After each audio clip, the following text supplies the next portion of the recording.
Kwa majina naitwa Asha Mtopa, ni katibu wa BMU ya Mnazi Mmoja, lakini pia ni katibu wa CFMA kutokea Somaki. Naishi katika wilaya ya Kilwa, kata ya Masoko, kijiji cha Mnazi Mmoja.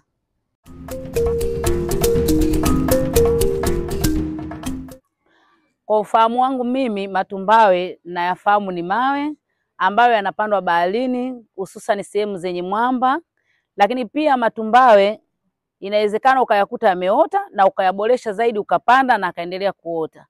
Matumbawe ni sehemu ambayo ni mazalio ya samaki, huzaa samaki wengi, lakini pia hata pweza nao wanakuwepo, lakini pia kunakuwa na kamba.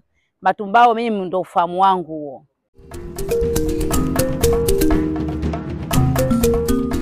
Mimi naweza nikasema yana umuhimu sana, tena sana, kwa sababu ni sehemu ambayo samaki lazima watapata sehemu mzuri ya kuishi, na pia tutapata samaki kwa wingi, tutapata kamba, kochi kwa wingi, tutapata pweza na vitu vingi ambavyo vinakaa sehemu ya matumbawe. Kwa mimi naweza nikasema yana umuhimu zaidi na zaidi.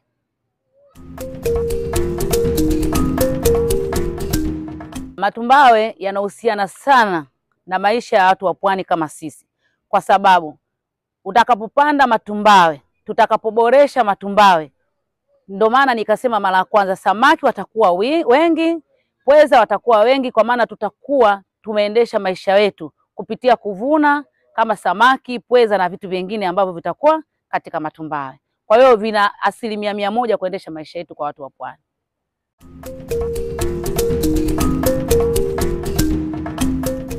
Vitu vingi vinasababisha. Kuna uvuvi haramu, kuna nyavu ambazo zile za kuburuza. Kwa hiyo kama nyavu za kuburuza zikienda sehemu ya matumbawe, zikaburuza, zitaburuza matumbawe yote yataasili. Lakini pia kuna uvuvi haramu, kuna vitu ambavyo kama mabomu, sumu, vitu vya kuharibu ile matumbawe vipo vingi vya haramu. Kwa hiyo vile vivuvi tukiviachia vikienda kwenye matumbawe, sidhani kama tutafanikiwa na vitaharibika.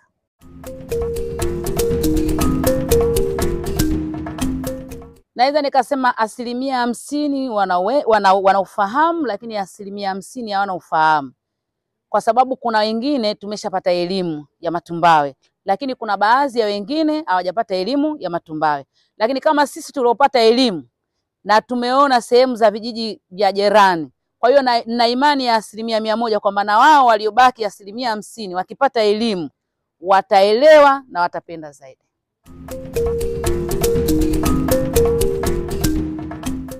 Kwanza niseme kwa 1% ndogo, tangia mmekuja nyinyi nimeshajifunza, lakini ningependa kujifunza zaidi pale tutakapoenda kwenye mwamba wetu kupanda matumbawe, kukuza matumbawe, kutunza matumbawe. Hapo nitakuwa nimepata elimu zaidi na kufaidika na matumbawe katika maisha yetu.